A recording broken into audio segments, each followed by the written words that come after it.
মেটে চচ্চড়ি। এখানে আমি 250 গ্রাম মুরগির মেটে নিয়েছি, তার মধ্যে ছোট একটা পেঁয়াজকে কুচো করে নিয়ে দিলাম। এর মধ্যে আমি 1 চামচ আদা বাটা, 1 চামচ রসুন বাটাও দিয়ে দিলাম।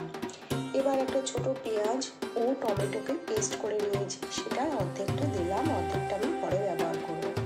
স্বাদ মতো নুন দিলাম, 1 চামচ হলুদ গুঁড়ো দিলাম, ছোট 1 চামচ লঙ্কা গুঁড়ো দিলাম এবং জিরে গুঁড়ো দিলাম 1 চামচ। সমস্ত উপকরণগুলোকে আমি ভালো করে মিশিয়ে নেব।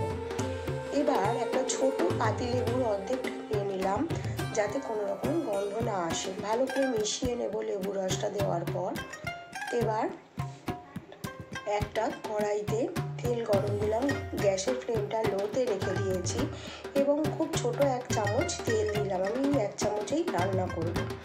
আগে থেকে টুকরো করা আলুগুলোকে আমি লাল করে ভেজে নেব, ভেজে তুলে নেব। আলুটা আমার ভাজা হয়ে গেছে। এবার এর মধ্যে আমি ওই এক তেলে ছোট 1 চামচ গোটা জিরে ফোড়নে দেব এবং একটা তেজপাতা ও শুকনো লঙ্কাও দেব। দিয়ে আগে থেকে পেস্ট করে রাখা পেঁয়াজ ও টমেটোটা দিয়ে দেব। দিয়ে ভালো করে নাড়াচাড়া করে নেব। যখন তেল ছেড়ে আসবে তার মধ্যে ম্যারিনেট করে রাখা মেটেটা আমি দিয়ে দেব। দিয়ে ভালো করে নাড়াচাড়া করে নেব।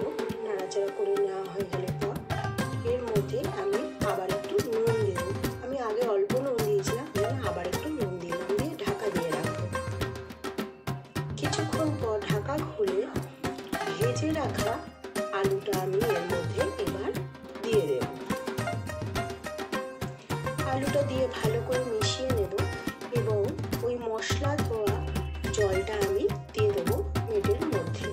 দিয়ে নাড়াচাড়া করে নেব। আমি যেহেতু শুকনো শুকনো রাখবো তাই আমি বেশি জল দিলাম না। আপনারা চাইলে গ্রেভি রাখলে বেশি করে জল দিতে পারেন। এবং ছোট 1 চামচ আমি গরম মশলা দিলাম এর মধ্যে, দিয়ে ঢাকা দিয়ে রাখলাম। ঢাকা খুলে আমার রান্না মোটামুটি তৈরি হয়ে গেছে। এবার আমি এটাকে নামিয়ে পরিবেশন করব। এভাবে আপনারা বাড়িতে বানিয়ে দেখতে পারেন।